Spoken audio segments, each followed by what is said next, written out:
Life Management Science Labs would like to acknowledge that we live and produce this podcast on the traditional lands of the Wurundjeri people. We'd also like to acknowledge the traditional owners of the lands of our listeners and our international colleagues.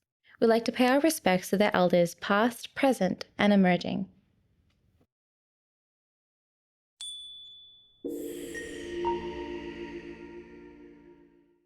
Hey everyone, and welcome to All Together, the Family Science Insights podcast, produced by Ellen Massell of the Life Management Science Labs.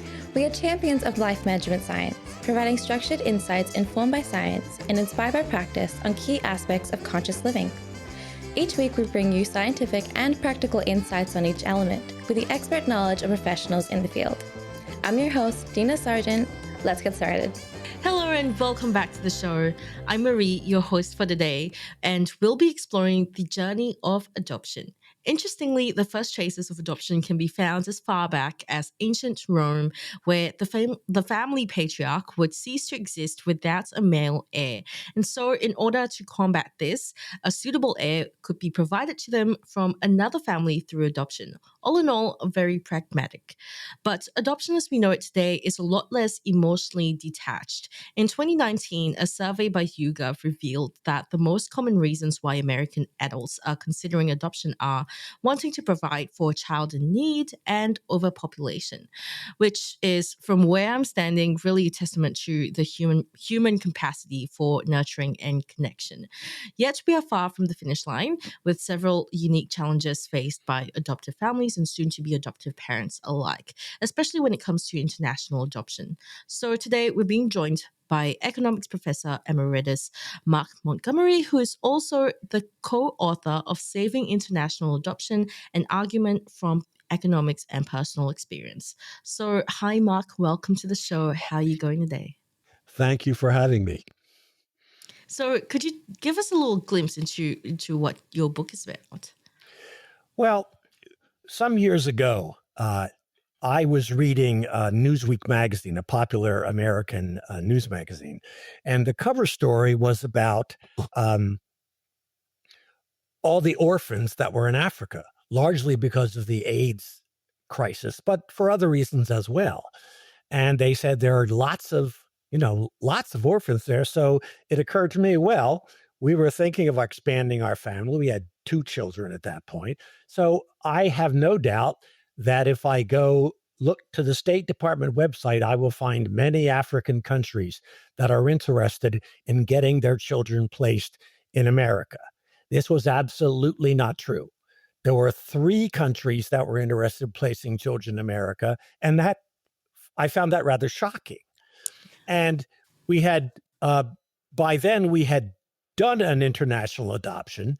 I think I'm getting that right. We had done the international adoption first, and we wondered, why is international adoption not a bigger thing? Why don't more people adopt internationally? If the world has tens of millions of orphans, as suggested by UNICEF, why aren't there a lot more? Why aren't countries more amenable to placing their children in America or Western Europe in homes when those children don't have homes?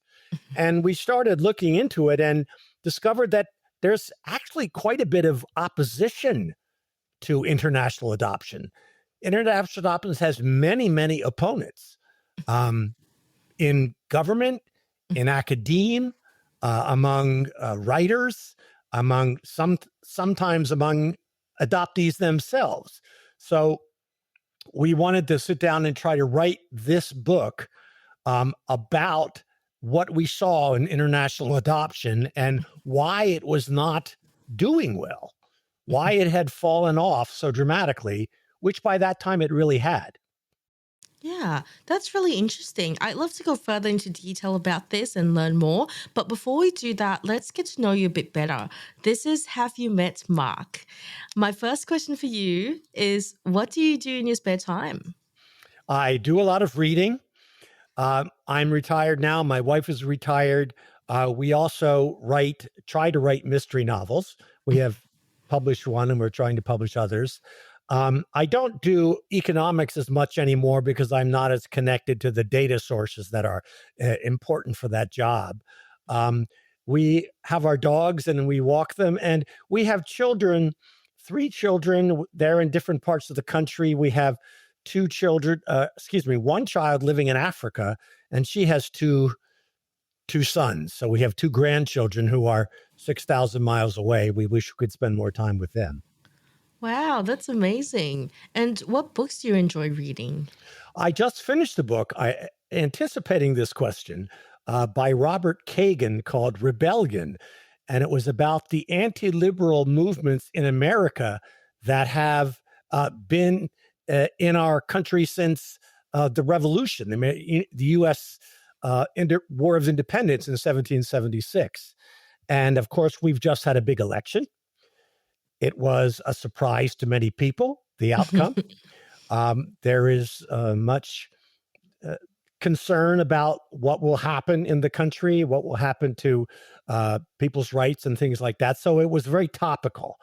I like to read a lot of nonfiction, basically. Yeah. And what are some key takeaways that you got from the book? Well, it is. I know we don't want to do politics on this podcast, which I respect.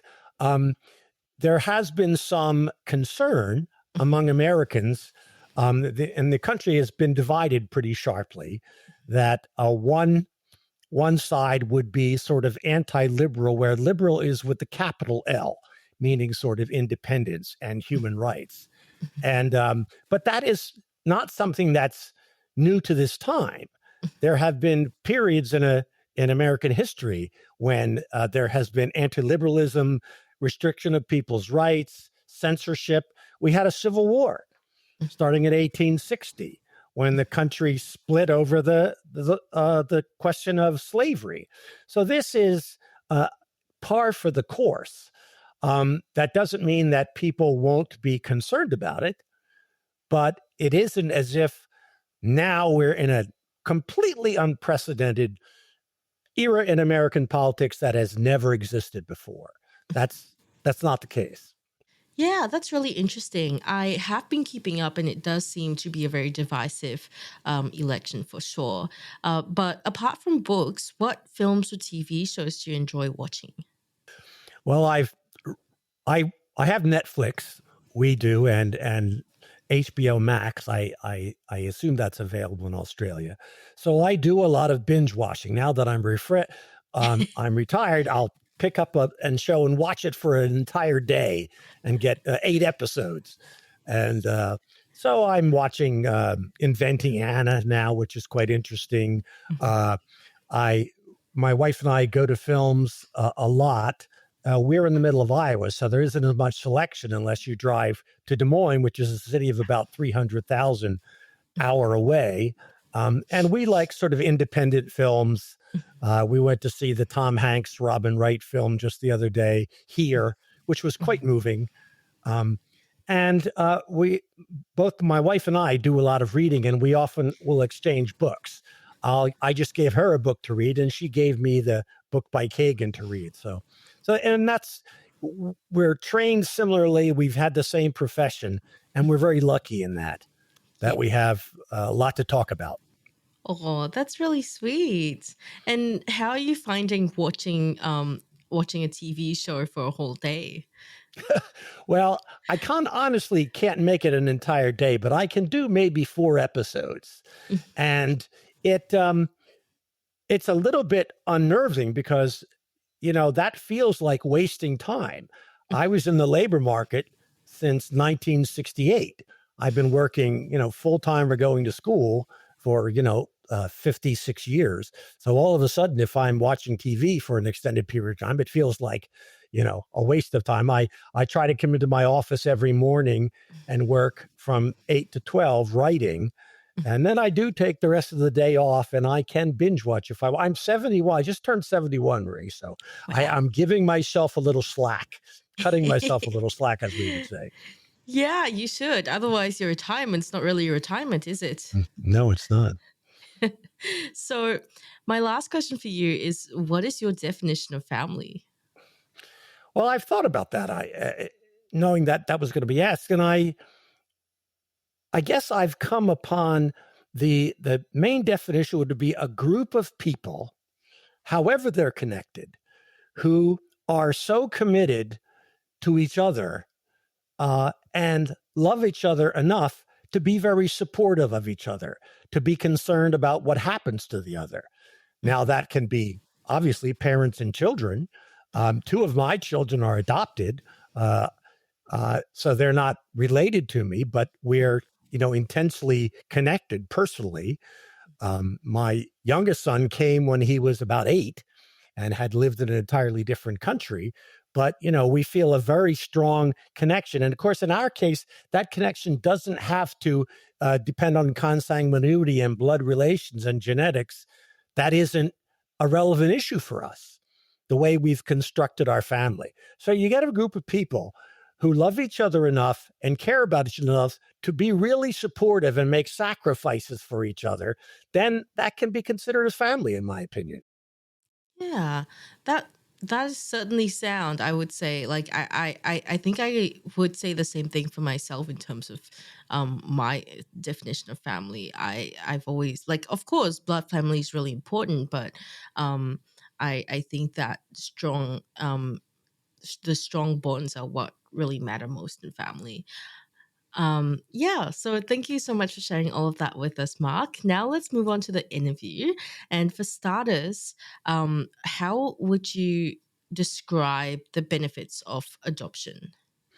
Well, and these benefits might differ between domestic and international adoption, but we were motivated to adopt because we wanted to expand our family.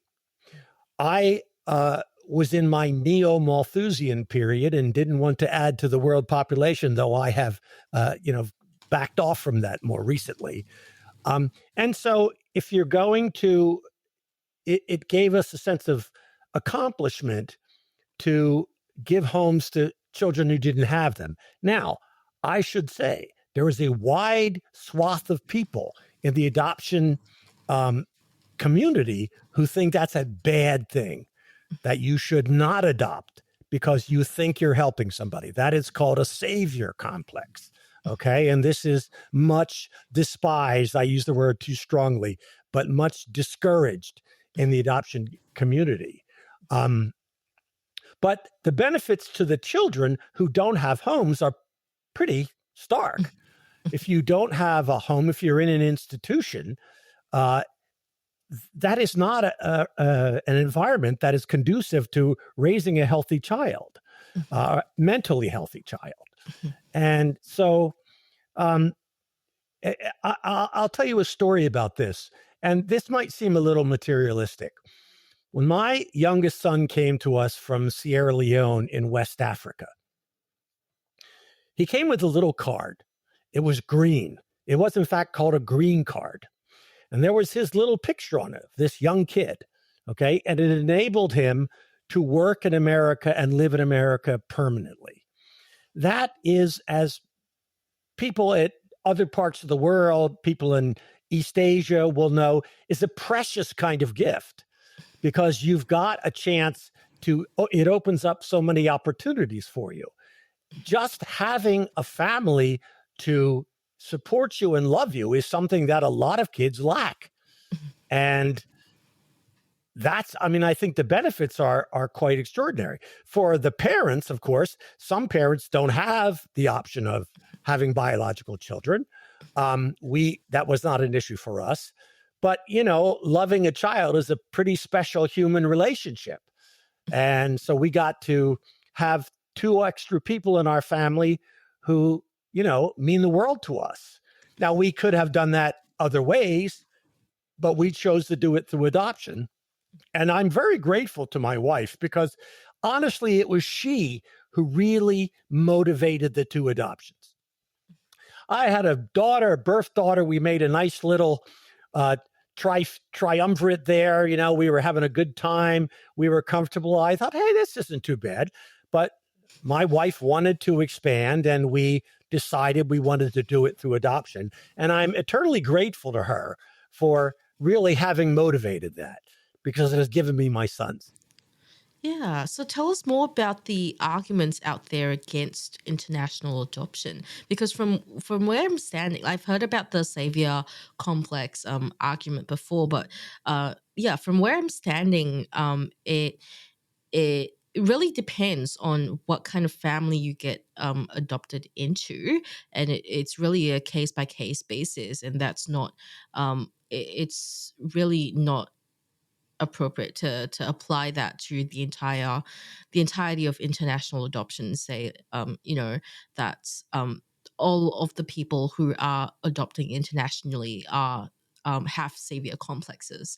Mhm. That That's right. might be It's the not fair to case. say that. Yeah. Yeah. That might be the case for some. But yeah, are there any other arguments against international adoption? There are quite a number of arguments against international adoption.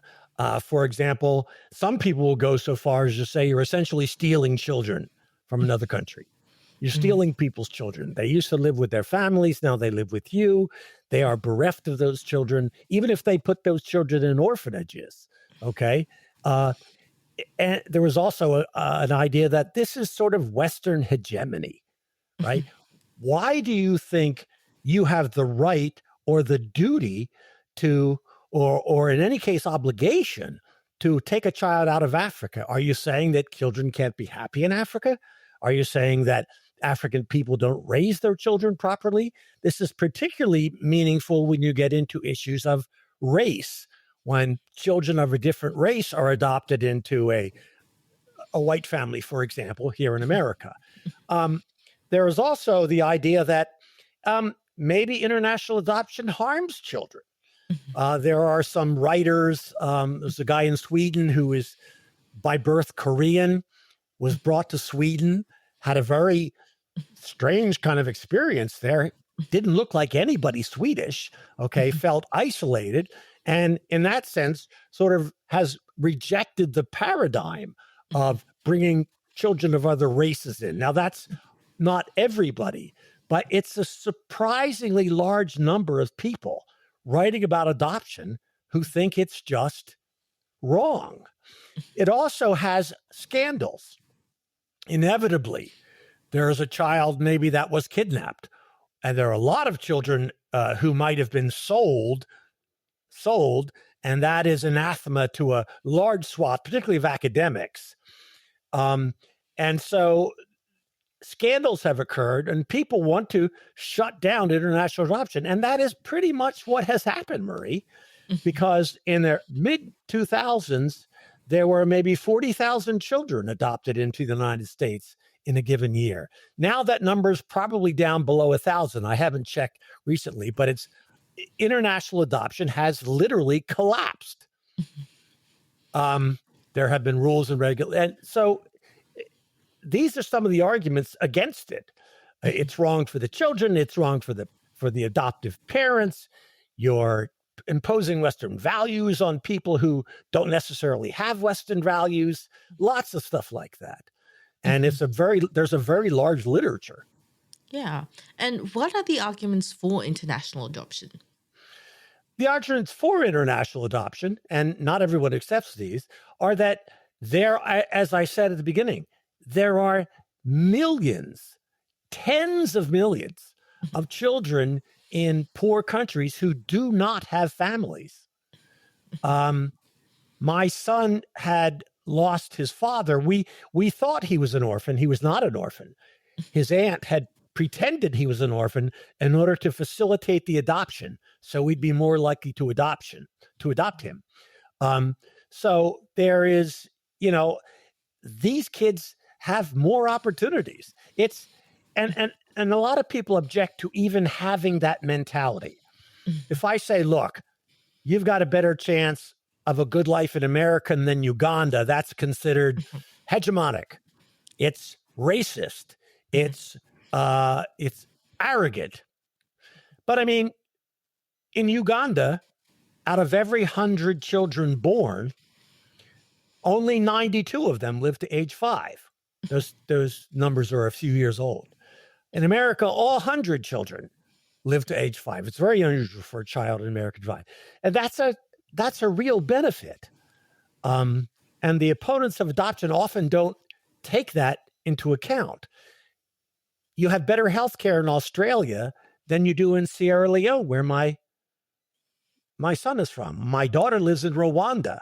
The healthcare situation in Rwanda for children is much inferior to what it would be in Melbourne or where I live in the American Midwest. For sure. So with all that taken into account, what factors should be considered before adopting a child internationally? Well, adoption internationally is more and more difficult and more expensive. So many people would be turned away from international adoption just because they don't really have access to it. If you want to raise a child in America and you are willing to take a child from foster care who's maybe a little older, 6 or 7 years old, maybe is biracial or of a different race, okay, that is a pretty easy thing to do. You don't have to pay for that. I mean, foster parents, who are not adoptive parents, but sometimes become adoptive parents, are sort of subsidized for that. So that is an easy way to expand your family. It is, in some sense, more risky. I feel uncomfortable saying that, but that's an issue. Older children are a little more risky. Our first child we adopted was an infant. We got him at 8 days old. I remember very clearly the day he was born. We had been anticipating his birth. He was an African-American child from a couple in Texas that was breaking up and didn't want to raise this child. And if you get a child from birth, obviously you're making all the decisions about upbringing. You're doing whatever you can to be a good parent. You're designing the child's upbringing. And that's less risky than bringing a child in from somewhere else. Our son from Sierra Leone, we knew that we should be careful not to violate the birth order in our family. So we had our daughter is the oldest, then 6 years later, a son, and then 4 years after that, Jabrilla. So we weren't imposing on our eldest son an older brother, which would have been hard. But we were imposing on Jabrilla an older brother, and he had been, in his family, he was the oldest boy, the oldest child. And so all the family dynamics need to be thought through. And the other, also, you have to think about what you are capable of doing. When we first started adopting, we didn't feel like saviors. We felt like awful people. Now, why would you feel like an awful person? Because of the children we did not adopt. When we first wanted to adopt, there was a boy in Costa Rica that we considered. He had fetal alcohol effects. And when someone said, you need to explore that before you adopt this child. So we talked to some medical experts, we read books on it, and we thought, if we adopt this boy, it may totally change our lifestyle. And we weren't ready to change our lifestyle. So we didn't adopt him. Well, I feel bad about that. That was, 30 years ago. But it's as if we were too afraid, not brave enough, to take on the burden of this child. When we adopted internationally our youngest son, there were multiple children. There weren't many countries, but Sierra Leone had just emerged from a horrific civil war and was placing kids for adoption. And at the orphanage that we approached, the children's home, they had a number of kids. And you knew something about their background. And some of their backgrounds were unbelievable. I mean, there was one boy there whose mother had been murdered. And this is a little grim to be saying this on your podcast, but her head had been put on a Jeep and driven around the area. That was a horrible, he had to observe that. Another kid, his father's limbs had been chopped off. Now, if you do that, if you take a child like that, you've got to be ready. It is a change in your life. And we did not have the courage to make that life change. And, we're still ashamed. Some people think you should feel guilty about adopting internationally. We do, but it's not about the kids we adopted. It's about the kids we didn't adopt that we feel some remorse about.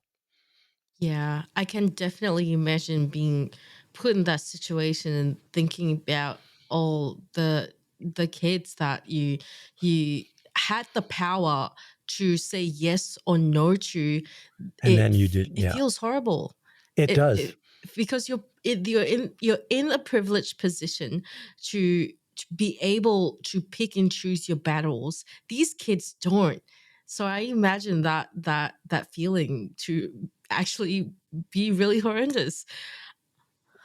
When we first adopted our youngest son, we were going to adopt locally, and we went to a website called Iowa's Waiting Children.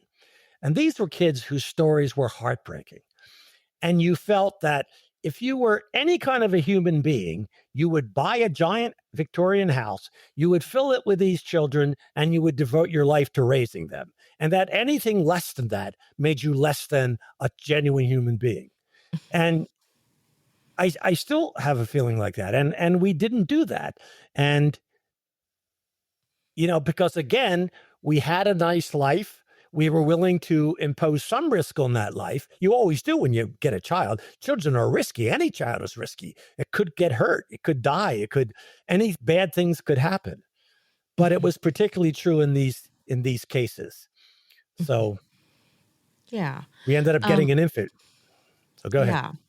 And you mentioned before that your family was very careful not to violate the birth order. So tell us what that means and what challenges may arise in violating a birth order. Okay, that's a good question. After our first adoption, we adopted an infant. We had, as you do with any infant, complete control over his upbringing. He was a great kid. When he was 9, we had a great time, and we thought, okay, maybe now it's time to try an older child, because older children are harder to place than infants. So we had sort of worked up to that.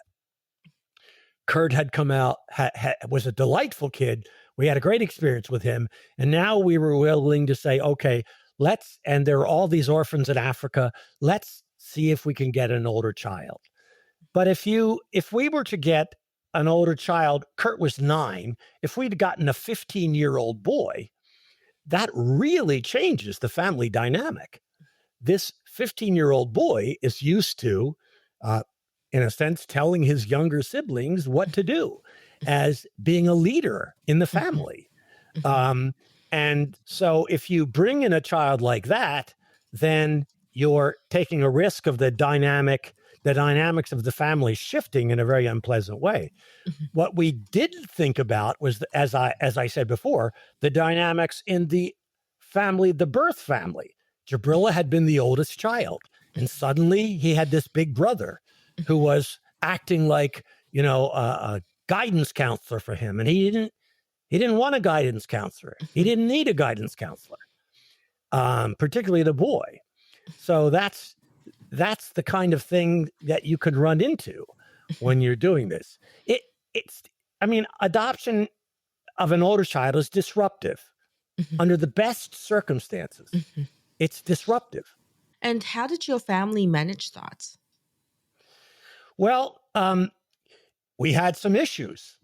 Kurt and Jabrilla, who really loved each other when Jabrilla landed at JFK Airport in New York, but quickly a lot of tension arose, particularly over my attention.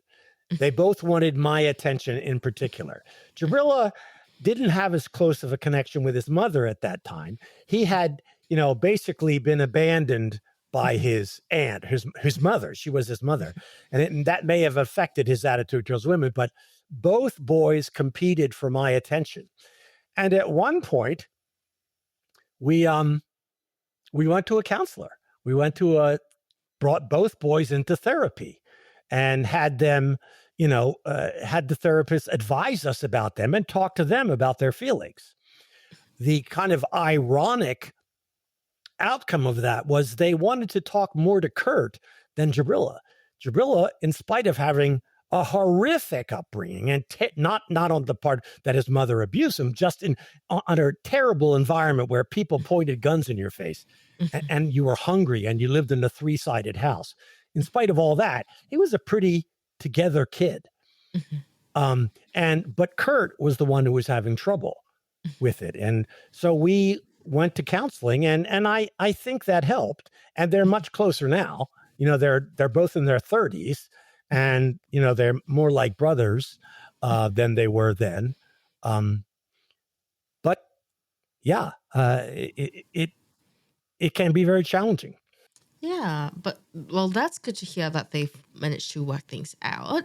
And your book also argues that concerns about the harm done by transracial adoption are largely inconsistent with empirical evidence specifically. So what studies have been conducted and what does the evidence show? There are a number of, there's a lot of writing about interracial adoption that focuses on the experiences of the interracial adoptee. Not surprisingly, those are voices that need to be heard. Okay, and there are potential problems. There are many people who are very grateful to have been adopted and very happy with their, let's say, their white parents. But there is some discontent. But the studies we're looking at aren't in that category. They're not anecdotal studies. These are studies where they had samples of adopted kids who were Black kids adopted into white families, for example, and Black kids adopted into Black families. And they compared them. And these are meaningful sample sizes. And there have been a number of studies where this was done using, pretty rigorous empirical techniques. Now, of course, you can't experiment on kids. So whatever you do is going to be sort of indirect. But those studies suggest that kids who are adopted, Black kids adopted into white families, have the same level of self-esteem. They have no greater problems with the law. They have approximately the same level of success in school, and that these harms are really not that radical. One thing they do find is sometimes they have a little more trouble forming a racial identity. But overall, the problems of interracial adoption are not enough to impose restrictions on it. Yeah. And some people do really criticize white people adopting Black children. Yeah. Yeah, go ahead. Oh, sorry. Well, the National Association of Black Social Workers in 1972 came out very vigorously against that and produced a statement that said, Black kids should never be in white families. White families are not capable of imparting the kind of tools they need to survive in a racist world. You can't give them that. Only Black people can give them that. Now, I don't believe that, and I don't think the evidence supports that, but it gives you an idea, that there is a real school of thought that does not like transracial adoption. And it's not just Black and white. It could be Asian and white. As I was saying, there's a well-known writer in Sweden who was Korean by birth, and he talks a lot about the problems of being in a racial situation in which you're completely isolated. So, yeah. Well, I've actually also seen a lot of anecdotal opinions on social media and the internet resonating with what you shared about people being against transracial adoption for cultural purposes. Now, for people who are considering transracial adoption or have transracial adoptive families, what would you say is your best advice or recommendation for incorporating a kid's culture into their lives? well, it's different for international and domestic. Let's start with international. There is a tradition called culture keeping, which is used a lot in this context where, for example, if you have a child from Ethiopia, you could go to a camp that has all kinds of adopted kids from Ethiopia, Ethiopian food, and these parents who are Caucasian or maybe Asian have these kids, and it gives a chance for the kid to have some connection with culture. In our case, that didn't work. When Jabrilla came, he put up a firewall between himself and Sierra Leone. We said, would you like to go to see the Sierra Leone All-Stars, a singing group in Iowa City? No. Would you like to go to the new African restaurant in Des Moines? No. He wanted to put that behind him. And I think some of that it can be related to gender. I have 2 adopted nieces and 2 adopted sons, and the nieces are more focused on birth, family, and connection and things like that. So that culture keeping thing can be very powerful. We have friends who adopted a Korean child. He went back to Korea to try and connect. I don't think he connected with his birth family, but just to connect with his birth culture.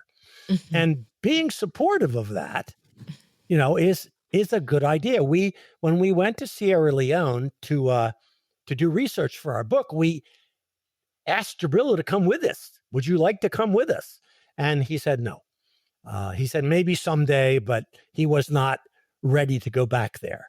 That was not a part of his life he wanted to revisit. So that's one thing with international adoption. There are resources out there to try and connect you. And you can help your child find a birth family. Domestic adoption is a little different. You're not really dealing with different cultures so much. I mean, in some sense you are. A person raised in a Black family in Chicago is different than maybe a white person raised in Lake Forest, which is just north of there. They have different cultures to some extent, but it's not as radical as Ethiopia and America. And one of the things that comes out clearly in the people who are talking about this is, do not pretend that race doesn't matter. Don't be race blind. Don't be color blind. Acknowledge the child is of a different race. The world will not know that he came from a white family. They will see a Black young man standing there on the sidewalk. They will know nothing about his background. So he will be treated. The police will not treat him. They may treat him differently.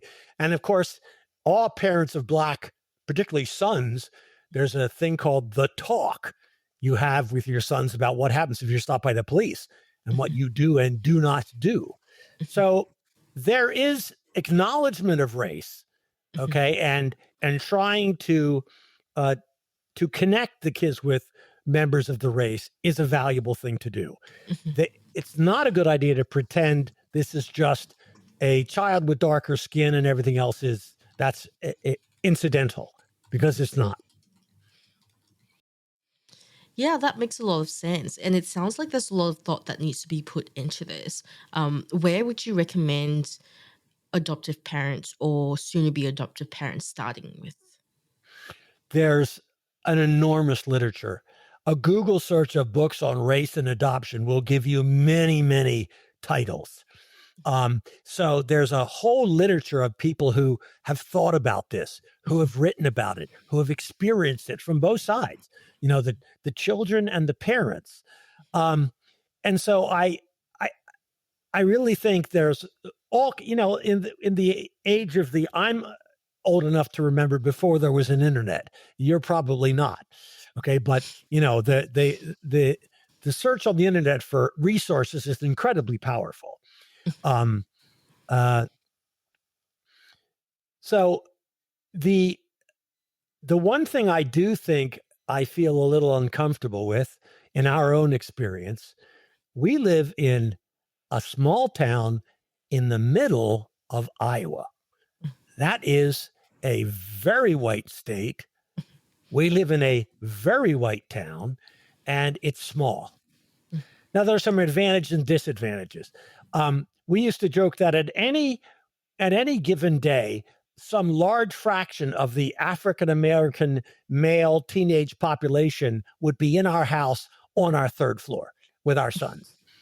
But still, they didn't have as many, particularly Black role models, but they did have a lot of white friends. So, my sons, I will say, they grew up. I mean, to this day, a lot of their close friends are white, and so they weren't isolated from that, which in America tends to happen. Schools are not officially segregated, but in fact, they're very segregated. Black kids go to mostly Black schools. White kids go to mostly white schools. So I think that if I wish they had more people to know who are of the same race. Now, so some people would say, well, you shouldn't have done that. There's no way you should have brought those boys into an uber Caucasian part of the country. Shouldn't have done it. Somebody else should have adopted them. But, in the case of Jabrilla with Sierra Leone, I mean, Sierra Leone there was a civil war. I'd been to Sierra Leone. It was at the time the poorest country in the world. I mean, even if he's moving in, and he went, by the way, rather starkly from an all Black world on, say, Monday to a mostly white world on Wednesday. So for him, the cultural change was quite dramatic. But he was in such poor circumstances that it's hard to think that would be a bad idea. He would very likely be adopted into a white family in America or Western Europe, and the adoption had tremendous benefits for him because he was his mother could not care for him. She put him in an orphanage because she couldn't care for him. Okay, so there is that. So I really think that if you can have more Black people around you, I think that to some extent is valuable. Kurt was a little shocked when he encountered mainstream Black culture in America. It's very different. It's a very sad thing, but a lot of these kids are raised in poor places where there are drugs and there's a lot of violence. When he first encountered Black kids from the East Coast, he was surprised that there was this attitude that people might, jump you, as the word was, just because, they didn't even know you. And I think he wasn't really prepared for that. We couldn't prepare him for that. And we also couldn't prepare him for the idea that, people are going to treat you as if you're Black. They're going to be afraid of you. People are going to be afraid. People don't talk about this in America, but there's a lot of fear associated with it. He's a big guy, a large Black man. Okay. A lot of people are afraid of large Black men in America. So when he was young, when he was a little kid, he didn't think there was prejudice. He said, well, there used to be prejudice, but there's not anymore. Well, eventually he got disabused of that notion. Jabrilla once said to me, he said, it doesn't really matter much whether you're Black or white in America. He said this when he was about 8 or 9. Well, he's 31 now and he doesn't think that anymore. They've had to face the reality of being Black in America, which has some significant disadvantages. Yeah. And on a more general note, what can adoptive families do to establish a sense of permanence for the adopted child? Well, I think like any child rearing, this really falls into the general category of child rearing. What do you do to reassure your children? You have routines. You do the same thing at night. You read to them at night. You have meals together. You give a child needs a sense of security. It's particularly important in the case of children of a different race, and particularly international kids. Jabrilla's life was utterly uprooted when he was 8 years old. I mean, it just blew up, not in a bad way necessarily, but clearly there was a severance between the old life and the new life. And so these kids often don't know how long they're going to be at that family. A friend of ours who adopted actually Jabrilla's sister had a girl from Sierra Leone, and she said to her daughter once, she said, how long, this kid might have been about 11, said, how long do you think you'll be mommy's girl? And the child said, well, I don't know. And our friend said, forever and ever. And, her child wrapped her arms around her and hugged her for like 10 minutes. There's a lot of that going on. My life was disrupted once. How do I know it's not going to be disrupted again? Yeah. Right. And so a sense of creating a routine, sense of purpose. And of course, it's a cliche, right? The best thing you do for your kids is love them. Mm-hmm.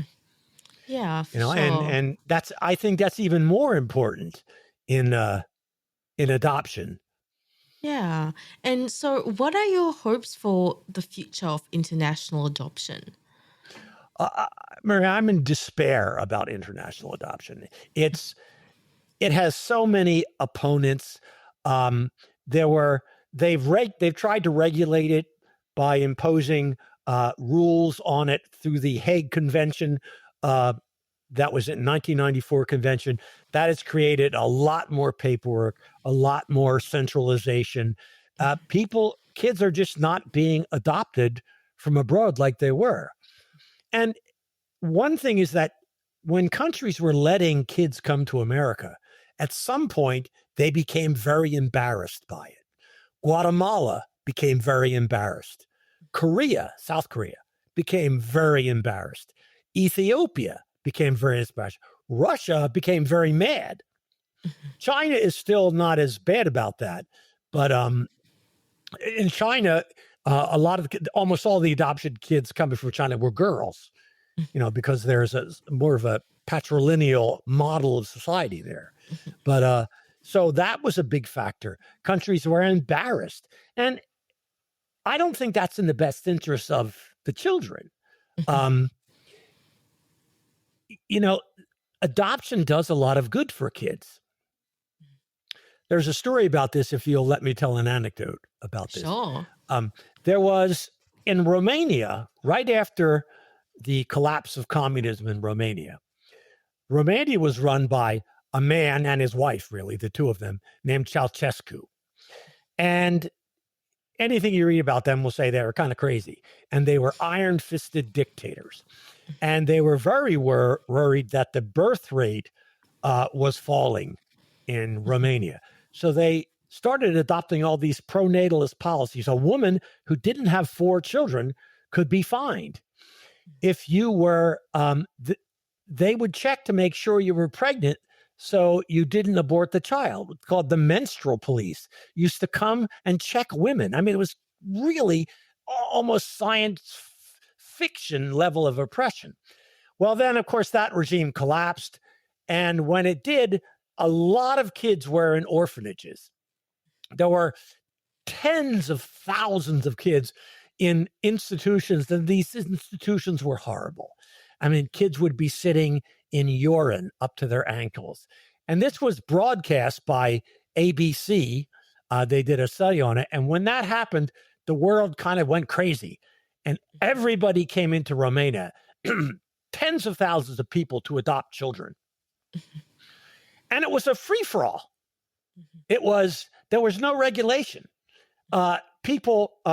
Baby brokers would go out and find a woman who was willing to give you her child. You would pay him, he would pay her. You would go home with the child. This horrified the government. Okay.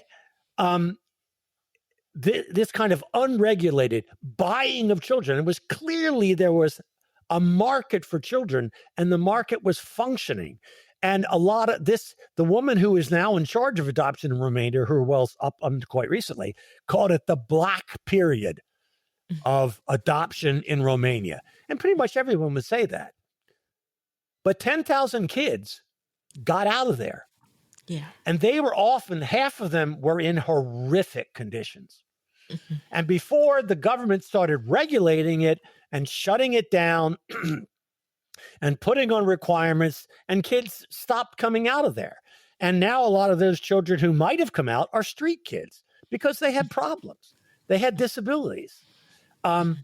There was a case where a completely deregulated market, there's not even supposed to be a market, but it's completely deregulated, and it had behaviors that would horrify most people. But we economists, we look at that and say, that was really good for a lot of children. And there wasn't theft, and there wasn't kidnapping.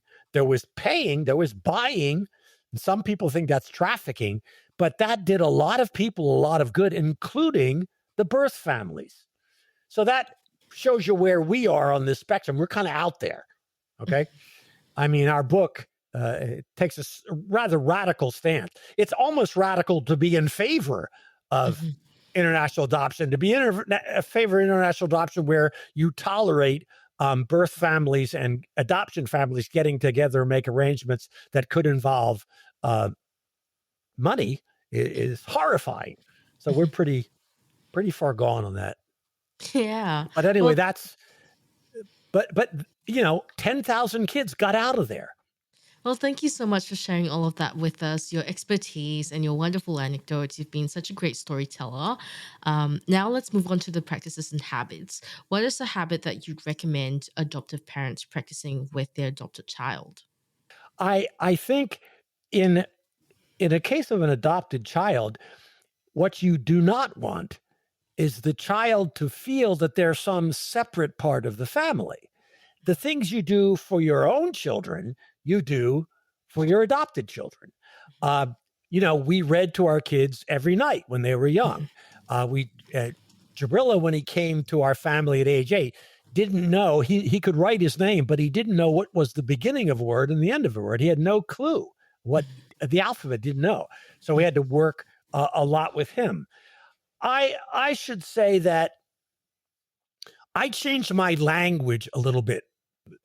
My daughter was sort of annoyed by this, but I would use the phrase, my son. Yes, my son. What can I do for you, my son? I use my son, my son, my son. I don't know if that was effective, but it was something I did because I was acutely aware that I wanted these kids to fit in. One really bad habit. Can I talk about a bad habit? Yes, sure. When my son Jabrilla came, again, we thought he was 6, but he was actually 8. His mother had misrepresented his age because she wanted him to get adopted. There was tension between him and my son, as I had earlier relayed. And I was very afraid that Jabrilla would not feel welcome in our family, and that the tension between him and his brother would be terrible, and he'd feel isolated, and he wouldn't feel warmly welcomed.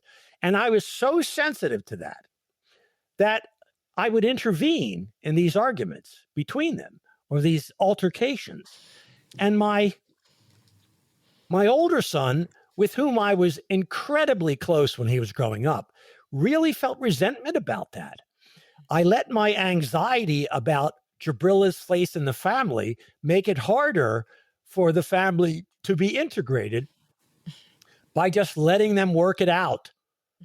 And for a long time, I had my relationship with my elder son deteriorated because I was protecting Jabrilla, and I shouldn't have done that.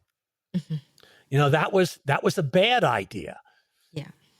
Yeah. Thank you for sharing that. It must have been really difficult. I imagine that. I mean, I would probably have done the same thing, being so aware about the situation and wind up inadvertently, changing my behaviors to suit that. So that's really good to know, and I don't feel like it's talked about a lot. No, I don't think it is. I mean, you make mistakes, and I can remember very tearfully apologizing to my elder son when we were having a very bitter argument and feeling tremendous remorse. Like, he and I had been so close, and then there was this gulf between us. Now, this is what happens when you raise teenagers, right? Teenagers start rejecting you at some point, then they come back. My son and I have a very good relationship now. Okay. But so I guess you have to think about what you have done wrong and what you have done right. Here's a kind of a. Can I tell another story? Sure. This is a story in our book when the things we did for adoption kind of backfired in this very funny way. So my wife found a book about a little cheetah, always about animals, right? A cheetah who was adopted by a bunch of tigers. He had a tiger mom and dad, right? And he had cousins who were all tigers, and all of their furs were striped. They all had stripes, and he had spots. And this began to bother him. So one day he left his family and he went out looking for cheetahs, people who look like him. And he found a family of cheetahs and in the park. And they played together and had a great time all afternoon. But then as the other family packed up to go, he started to miss his mom and dad, his tiger mom and dad. And he realized, how much he loved them, how much they meant to him. And that night when he was going to bed, his tiger mom says to him, did I ever tell you why we adopted you? And it's because we loved your spots. So this is a sort of allegory about adoption, interracial adoption, right? Mm-hmm. So Kurt is about, I don't know, maybe 7. And I read him this story at bedtime. I close the book. I sing Old Man River, which he always wanted me to sing. And then he says, I think I should go back with my African-American family. What? What was that? He said, I think I should go back with my African-American family. They can take care of me now. They have money. I should go back to them. And I think, wait a minute, you're missing the point of this story, right? The cheetah didn't look like his tigers, but he loved the tigers. They were his real family. And Kurt says, I think I should go back with my African-American family. So I'm freaking out. Tinker comes in, my wife, and we both start talking about, no, you're in our family. You're our son. You're going to be our son until forever. Okay. And that's the way it is. And outside the room, Tinker looks at me and says, should we cry now? And so that was upsetting. Well, the next night, I read him a book. I sing a song. And as after I go back to our bedroom, or my wife and I, he comes out of his room and he comes up to our bed and he starts saying, I think I should go back with my African-American family. Now, we're trying to be calm about this, right? We're pretending this isn't a big deal. And we're saying like, no, you're our son. We're your mom and dad. These conditions are not the least bit negotiable. You are in our family now. Okay, so we get him back to bed, and that's fine. The next night, I'm reading him a story, and he says, as I'm leaving, he says, I think I should go back with my African-American family. And suddenly it dawned on me. The first night that we read that book about the cheetah and the tigers, he did feel a sense of loss. And he thought, what would it be like with my older family? But after that, he figured out, if you go tell your parents you want to come back to your African-American family, they will talk to you. And you don't have to go right back to bed and go to sleep. And so that second night, I just said, good night, Curdy, kissed him, and we never heard about it again. But that's the sort of the weird kind of things that can happen when you're vigorously trying to make this work as an interracial or international adoption. Yeah. That's just a weird story. It's an interesting one for sure and memorable. Well, thank you for sharing that. Let's move on to the open mic section. This is your opportunity to talk about anything that you're passionate about. It doesn't have to be related to the topic, so the floor's entirely yours. Please take it away. Okay, well, thank you. I have been away from international adoption for a while, by which I mean we published this book in 2018. we did some interviews, we, wrote some essays, op-eds and stuff like that. And then we moved on to other kinds of writing. We didn't research another book like this. And also international adoption was waning, so we didn't think about it. But if I were younger, if I were still 35 instead of 71, there is another challenge I might think I want to undertake. And I don't know if I have the courage for this. I don't know, but I'd like to find out. I'd like to adopt a child out of foster care because there are so many thousands of kids in America who are in the foster care system. During the crack epidemic in 1986, crack came to America. You know what crack is, I guess, right? I mean, it was a huge problem in America. It's where you take a little cocaine, mix it with baking powder, and make it into little rocks. People smoke it. It's very cheap, incredibly addictive. And it came to America in 1986, and it tore through the Black communities in the inner cities. It was devastating. Some economists who studied this said that the crack epidemic, it was as if you took the progress Black people had made in the post-war period and sort of took half of it away. That's how bad it was. Mm-hmm. And as a result, a lot of kids, extra kids, went into foster care. Not white kids. The white kid proportion in foster care was pretty steady, but the Black climbed. So there were a lot of these kids. Some of them had been crack babies. They had been exposed to crack in utero. And some of them were abandoned in hospitals. There was a term among nurses in the hospitals called border babies who were just left there, and then the mother left and left the baby there. I wonder if we could be adopted. I mean, we can't be now. We're far too old. I wonder what it would be like to be foster parents. The ideal to be, quite frankly, Marie, is terrifying to me. Mm-hmm. And there's a reason for that. In international adoption, there are lots of reasons a kid may be an orphan. It could be AIDS. It could be a civil war. It could be just that he's not really an orphan or she's not really an orphan, but was put there because the family couldn't feed them. There are lots of reasons. In America, a kid is in foster care for really only one reason. I'm exaggerating, but not by much. And that one reason is bad parenting. The child has been removed from a dysfunctional home. And one thing you learn when you study child rearing is it's easy to wreck a child. I mean, it's easy to damage them so much that they'll never recover. A lot of those kids from Romania, I was just saying how glad I was that 10,000 kids came out of Romania, and I am. But some of those kids were so damaged, they really couldn't fit into American families. Some of the stories are, there were camps where they went to try to be, acclimated because they were so dysfunctional.